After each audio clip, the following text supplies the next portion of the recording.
संख्या खूप कमी आहे, गर्दी खूप कमी आहे. गर्दीवर काही नसतो. ही लढाई आपण कुठल्या जाणीवेतनं लढतो, त्याच्यातला आपला प्रामाणिकपणा किती आहे हे फार महत्वाचं आहे. पहिल्या दिवशी जेव्हा विधानसभेमध्ये हा विषयाला सुरुवात झाली, मला अभिमान आहे की पहिलं नाव वाल्मिक कराडचं कोणाच्या तोंडातनं बाहेर पडलं असेल तर ते मी आणि संदीप क्षीरसागर, आणि सातत्याने आम्ही हा मुद्दा लावला.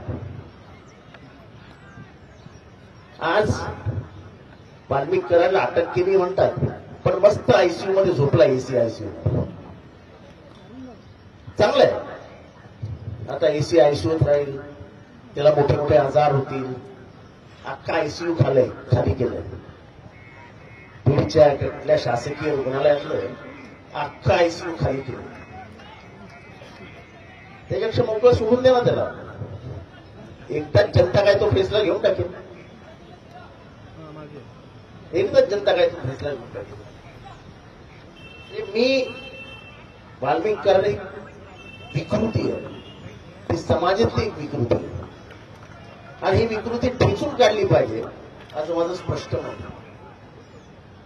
असे अनेक वाल्मिक कराड महाराष्ट्रात, आणि या वाल्मिक कराडांना पैदा कोण करतं तर इथला सत्ता जी असते ती सत्ता काही जणांना मोठी करते, आणि त्याच्यातच वाल्मिक कराड जन्माला येत असते. त्याची आता मालिका येते. लोक मला फोन करून सांगतात, याला रंग लावला त्यांनी, मराठा वंजारी, मराठा वंजारी. जेवढे खून झाले त्याच्यातले 70% वंजाऱ्यांचे खून, आणि जेवढे आरोपी आहेत त्याच्यातले 80% तर वंजारी जाऊ. कुठल्या वंजारींची नेते? तो बापू अंधळे खून खटला आहे, त्याच्यातली काय जी व्हिडिओ टाकलेली आहे मुंडेची, तो कोण आहे? वंजारी नाही. म्हणजे तुम्ही समाजामधल्या चांगल्या गुणवंत पोरांना मोठं करण्याच्या ऐवजी पैशाच्या ताकदीवरती गुन्हेगार तयार केले, ते तुमच्या लक्षात येत आहे. आणि हा जो आकार, त्याचा जो आकार आहे, त्याच्या राजकीय कर्तृत्वाची बहार फुलण्यासाठी म्हणून काम करत होता, आणि त्यालाच तुम्ही मंत्रिमंडळात ठेवून चौकशी करताय. कुठल्या सिव्हिल सर्जनची हिंमत आहे की माझ्याकडे ठेवू नका, त्याला कुठलाही आजार झालेला नाही, तुम्ही इथं काढा असं सांगण्याची? कुठे 4 डॉक्टर अजून दिमतीला पाठवतील.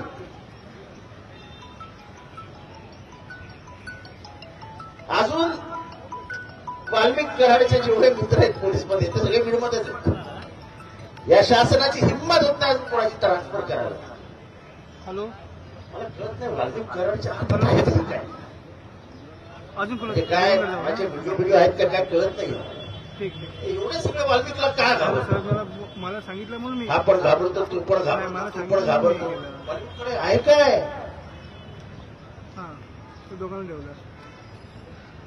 वाल्मिकच्या हातात अशी कुठली गुप्त गोष्ट आहे त्याच्यामुळे हे काही त्याच्याबद्दल बोलता नाही येणार, काही करायलाही धजावत. Okay okay okay okay. Dhananjay मुंडेंचा राजीनामा हे आमच्या पहिल्या दिवसापासून मानले, चौकशी होऊच शकत नाही, होऊच शकत नाही.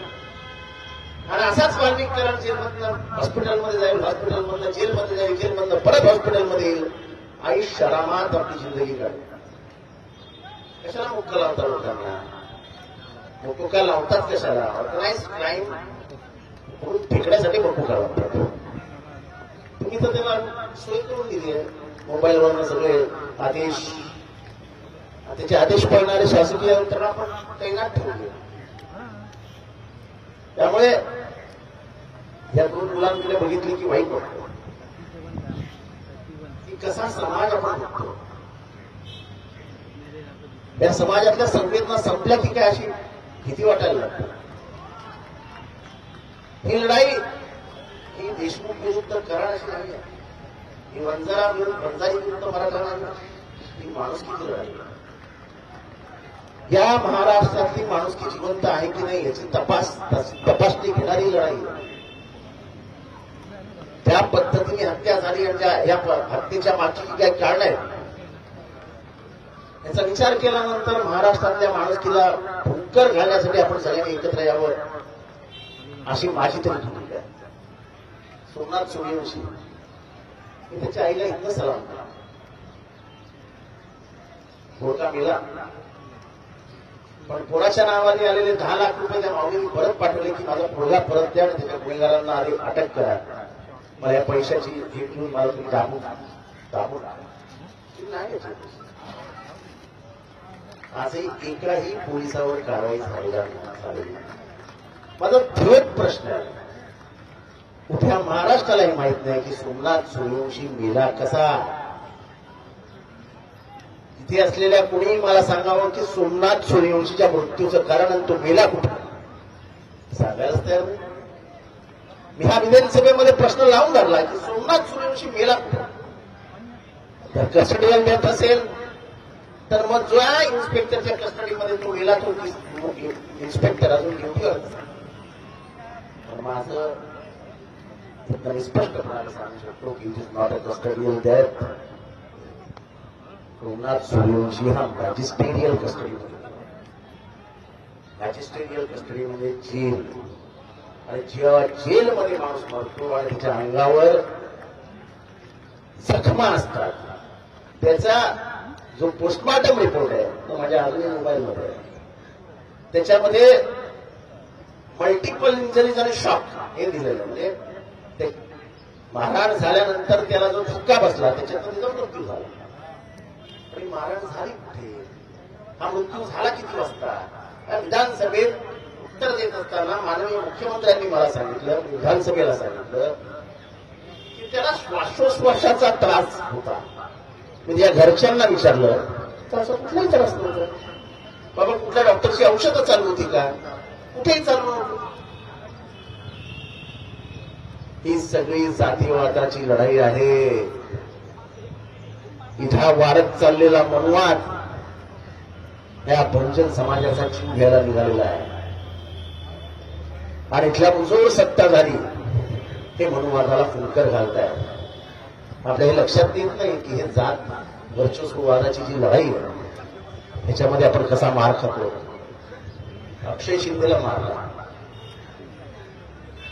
इतक्या लोखूरपणाने हत्या होणं हे म्हणजे खरोखर शासकीय यंत्रणा जेव्हा पोलिसांमध्ये हस्तक्षेप करायला लागते तेव्हा पोलिसांनाच बदनाम. अक्षय शिंदेला ज्या अंतरावरनं गोळी मारली त्या अंतर बघितल्यानंतर हास्यास्पद होतं. त्याच्या हाताला बेड्या होता असं म्हणतात. मग कुठलं रिव्हॉल्वर काढणार, कोणाच्या खिशातला रिव्हॉल्वर काढणार, कुठलं ओढणार. आता तर हेही सिद्ध झालं की त्या रिव्हॉल्वरवरती अक्षय शिंदेच्या हाताचे निशाणीच नाही. लोक का बोलायला घाबरतात की नको नको समाज आपल्या अंगावर येईल. समजा बलात्काराचं प्रकरण आहे आणि अक्षय शिंदेने तो बलात्कारच केला नाही, केलेल्यांना सोडवण्यासाठी म्हणून अक्षय शिंदेची हत्या. केलेले कोण होते, जे मी जात वर्चस्ववादाची लढाई बोलतोय, केलेले कोण होते. अचानक अक्षय शिंदे मिळाल्यानंतर ते कसे काय हजर होतात. याच्यातला सर्वात मोठी गोष्ट असते की माणसाची मेमरी शॉर्ट आहे. ते लवकर विसरून जातील. या एकाच गेमवरती गव्हर्नमेंट खेळत असते. त्याला जिथे मारला तो मतदारसंघ माझा आहे. त्याला जिथे मारला त्याच्या बाजूला एक चहावाला उभा होता. त्या चहावाल्याने व्यवस्थित मला सांगितलं लगेच फोन करून की साहेब अभी इधर कुछ तो भी लफड़ा होगा, फायरिंग का आवाज. आणि नंतर मग अक्षय शिंदेचं दुपारपर्यंत सगळं ओपन झालं. आता प्रश्न हा आहे की अक्षय शिंदेच्या ज्यांनी गोळ्या मारल्या त्यांच्यावर गुन्हा दाखल करा किंवा तुम्ही कारवाई करा योग्य असेल ती, असं कोर्टाने सांगितलं की हे कुठं आहे. त्याची हत्याच झाली, हा मर्डर आहे आणि हा काही एन्काउंटर वगैरे काही नाही. असं पहिल्या दिवशी पृथ्वीराज चव्हाण नावाचे जज होते, त्यांनी कोर्टातच विचारलं की हे काय कसं काय होऊ शकतंय. कारण का त्यांनी हायकोर्टाने केस सुमोटं उचललं, स्वतःहून स्वतःच्या कार्यक्षेत्रात. प्रश्न हा आहे अजूनपर्यंत गुन्हा दाखल झालेला नाही अक्षय शिंदेच्या प्रकरणात. संजय शिंदे सारखा ज्येष्ठ पोलीस अधिकारी एखाद्या पोलीस व्हॅनमध्ये बसून जातो. आता हे ज्यांना पोलीस माहित नाही किंवा पोलीस यंत्रणा कशी करते माहित नाही त्यांच्यासाठी ठीक आहे. आम्ही एवढ्यापासून पोलीस बघतो आणि एवढ्यापासून मुंबईचा गँगवॉर बघतो. मुंबईची पोलीस काय करू शकतात हे दाऊदला सर्वात जास्त माहिती, आणि म्हणूनच तो आज मुंबईमध्ये बसला असता. त्याला माहिती होतं की मुंबईची पोलीस हीच खरी भाई आहे. ज्या दिवशी हे ठरवतील आपलं जीवन मुश्किल होऊन जाईल त्यापेक्षा आपण गेलेलं बरं, आणि म्हणून तो दाऊदला निघून गेला मुंबईला. या अख्ख्या पोलीस खात्याची बदनामी मागच्या 5 वर्षात या सत्ताधाऱ्यांनी केली. कारण का एवढा हस्तक्षेप पोलीस यंत्रणेमध्ये, पोलीस एकही काम स्वतंत्ररित्या करू शकत नाही. खोटे गुन्हे दाखल करा, खऱ्या गुन्ह्यांचा तपासच करू नका, करायचा असेल तर तुमची बदली होईल. मी उदाहरण देतो. आमच्या इथे एक मर्डर झाला. एक इमानदार इन्स्पेक्टर होता, नितीन ठाकरे. तो त्या मर्डरचा मागोवा घेत आरोपीपर्यंत पोहोचला. आरोपीला रात्री अटक करणार हे बाहेर समजलं. त्या इन्स्पेक्टरला आई बहिणीवरनं मंत्रिमंडळातल्या मंत्र्यांनी शिव्या घातल्या 2, आणि दुसऱ्या दिवशी सकाळी त्या इन्स्पेक्टरची बदली झाली. आता हिंमत बघा आरोपीची. आरोपीने त्या बदलीची ऑर्डर स्वतःच्या स्टेटसला ठेवली. त्याच्यानंतर आजपर्यंत या केसमध्ये कोणी चांगला ऑफिसर केस हातातच घ्यायला तयार. सगळ्यांना भीती हीच वाटते माझी बदली व्हायची. कशी चालायचं, कसं चालायचं. आज जो मेला त्याच्या मी परवा घरी गेलो होतो. एवढीच 2 लहान पोरं मुस्लिम समाजातली आहेत. अतिशय चंट पोरं, दोन्ही पोरी आहेत, चंट आहेत, एकदम हुशार आहेत. पण जो हे सगळं रचलं गेले तो तर चोंगड्या छातीने फिरतोय. सगळे एव्हिडन्सेस आहेत, सगळं आहे, काही कोणी करायला तयार नाही. ही जी आका संस्कृती जन्माला आली महाराष्ट्रात, आका हा इथला आका, तो तिथला आका, या आकाला सगळ्यांना काकाकडे पाठवावं बंद करायचं. हे महाराष्ट्राचा सत्यानाश होणार आहे. वंजारी समाजाची ओळख म्हणजे काय? आज वंजारी समाजाची मागचे 5 वर्षामध्ये 40 IPS ऑफिसर निर्माण झाले. ही वंजारी समाजाची ओळख आहे. आमचे सगळे नातेवाईक, माझे आजोबा, हे सगळे बॉम्बे सेंट्रलवरती हमाली करायचे. आजही तुम्ही लोक कधी बॉम्बे सेंट्रलला गेलात तर मुंबई सेंट्रलवरचे 70 ते 80% हमाल हे वंजारी समाज, कष्टकरी समाज आहे. हा समाज गुन्हेगारी प्रवृत्तीचा नाहीच, पण ह्या 2-4 लोकांनी जो काही ठेका घेतलाय वंजारी समाजाचा, हे वंजारी समाजाला बदनाम करतायत. आणि त्यांच्या विरुद्ध पण मीच राहिलो ना, मी पण वंजारी आहे आणि अभिमानाने सांगतो मी वंजारी आहे. अरे माझा बाप इथे भाजी विकायचा आहे ठिकाणी. माझी आजी लॅमिंग्टन रोडला भाजी विकायची, आमचा मूळ व्यवसाय. तेव्हा हे जाती भीती काय नाही, हे सगळं माणुसकीच्या विरोधात जो आहे त्याच्या विरोधात आपण सगळ्यांनी उभं राहिलं पाहिजे. जिथे अनाचार अत्याचार असेल तिथे जात पंथ धर्म सगळं विसरा. जिथे अत्याचार झालाय तिथे मूठ आवळून उभे राहा आणि ज्याच्यावर अत्याचार झाला आहे त्याच्या बाजूला उभं राहून त्याला मदत करा. आणि ती मदत करताना कुठलाही किंतु परंतु मला ठेवू नका, एवढंच या ठिकाणी बोलतो. सगळीकडे सगळ्यालाच राजकीय स्पर्श करावा असं काही नसतं. तर राजकीय अभिनिवेश बाजूला ठेवून करारासारखी वृत्ती, सोमनाथ सूर्यवंशीला मारणारी पोलिसी वृत्ती, या दोघांविरुद्धही आपण एकत्रित लढलं पाहिजे. ही विकृती आहे, ही विकृती संपवण्यासाठी महाराष्ट्राला जागा करूया, एवढंच बोलतो. इथेच थांबतो. परत एकदा न्यायाची लढाई, जोपर्यंत न्याय मिळत नाही आम्ही थांबणार नाही, एवढी ग्वाही कुटुंबियांना देतो. रजा घेतो. जय हिंद, जय महाराष्ट्र, जय भीम. अर्थातच साहेब, आकाचं तुम्ही नाव सांगितलं, आकाचं पण नाव आलंय.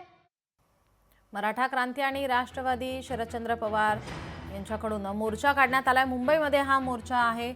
या ठिकाणी देशमुख कुटुंबीय या मोर्चामध्ये सहभागी झालेले पाहायला मिळतात. जितेंद्र आव्हाड यांनी यावेळी आता सरकारवरती, पोलिसांवरती निशाणा साधलेला आहे. संतोष देशमुख आणि सोमनाथ सूर्यवंशी यांच्या हत्येच्या निषेधार्थ मोर्चा निघालाय. वाल्मिक कराड रुग्णालयामध्ये ऐशोआराम करतोय, वाल्मिक कराड रुग्णालयामध्ये आराम करतोय असं आव्हाड म्हणतायत. न्याय मिळत नाही तोपर्यंत थांबायचं नाही. सोमनाथच्या मृत्यू प्रकरणी अद्याप कारवाई झालेली नाही असंही जितेंद्र आव्हाड यांनी म्हटलंय. तर पोलिसांनी केलेल्या मारहाणीमुळे सोमनाथचा मृत्यू झालाय. मुजोर सत्ताधाऱ्यांकडून मनुवादी वृत्तीला खतपाणी दिलं जात असल्याचंही आव्हाड यांनी म्हटलेलं आहे. सत्ताधारीच कराड सारख्यांना उभं करतंय. वाल्मिक कराड एक विकृती आहे असं जितेंद्र आव्हाड यांनी म्हटलंय.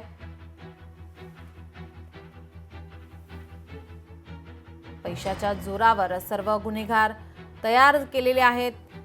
जितेंद्र आव्हाड यांच्याकडून आता आरोप होतोय, टीका केली जाते.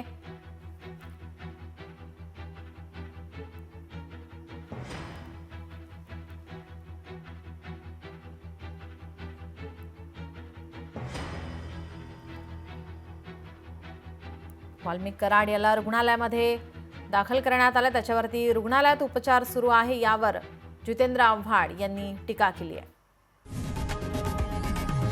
लोकशाही मराठी ऐका, पहा, जागरूक रहा.